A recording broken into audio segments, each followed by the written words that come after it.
What was the creepiest thing you saw while visiting someone at their house? I went to visit a neighbor who had just moved into a bigger home. She had 11 children. I sat down at the kitchen counter as my neighbor was getting us tea. All of a sudden, the dishwasher slowly opens from the inside and out crawled a kid, couldn't have been more than 18 months old. Kid looks at me then crawls away. I thought I was on camera being punked somehow, but my friend never saw it and never skipped a beat in whatever she was talking about. It was weird, and the kid was creepy. Had a sleepover at a friend's when I was around 12. The dad sat at the dinner table in only his tidy whities and didn't say a single word. The entire family was clearly intimidated by him as no one else said a single word for the entire meal either. I never slept over again. I was at sleepover and we were watching a movie in their shed.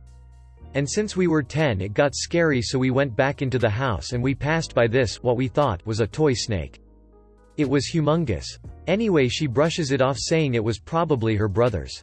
And we went inside. I mentioned it to her mum saying it was so cool and she was like, "What toy snake?" Turns out it was a 2-meter snake that definitely was venomous. I'm Australian. I went with a friend to this guy's house that she was seeing. She said he had a lot of collectibles. Which is fairly normal since we are both collectors ourselves. We walk into his very large house. I'm pretty sure it had 5 bedrooms, and every surface. Literally. Every surface was covered in figurines. I'm talking about the edges of the staircase. The banister. In between the slats on the handrail. The kitchen counters. The coffee table. The tops of the cabinets. The edge of the bathroom sink. The window sills. Hanging from doorways. There were countless bookshelves and display cases overflowing with collectible items. Nothing about the collectibles were creepy. It was just your run-of-the-mill nerd stuff, but oh my god. The sheer amount. It felt like a sarcophagus. A cabinet full of poo. God, I've been waiting for an excuse to tell this story. So I went to an art show with my GF and we met a nice girl. She's very talkative. Well, she was with my GF. I'm shy until I've had a drink or know someone. So I had a drink. This girl we met is no holes barred. Will tell you anything. No filters. You ask. She tells. Cut to the good bit. Party's ending and this girl says come back to ours. Her boyfriend was there too, but we hadn't really spoke for a drink. Sounds great. Let's go. So we enter their home and we've all had a drink. I spot a bobblehead of John Cusack from Say Anything holding up a ghetto blaster. So drunkenly say, "Cool. I love John Cusack." Pleasant conversations are had. Drinks are had. I'm talking to her. My GF is talking to him. It's been about 20 minutes when I just stop suddenly and take another quick gander at the massive display case in the back of the room. Is that a cabinet full of?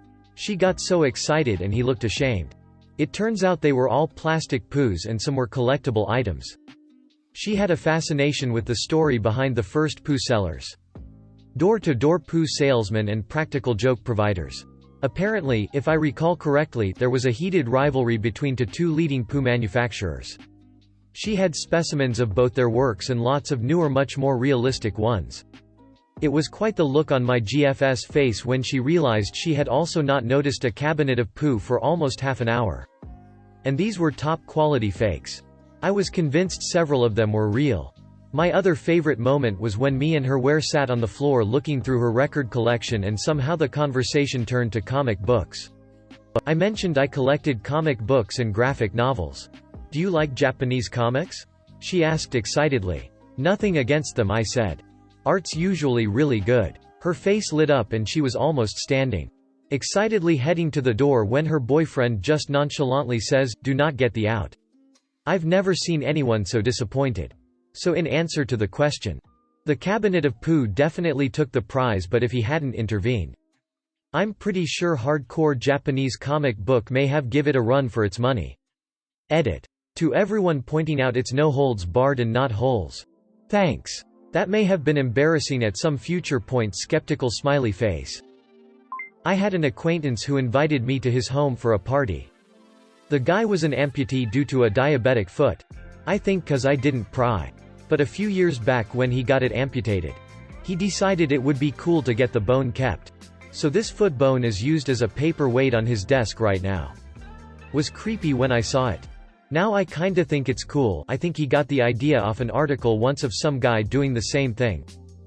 My uncle had an entire room of pornography, magazines and DVDs, just laying around.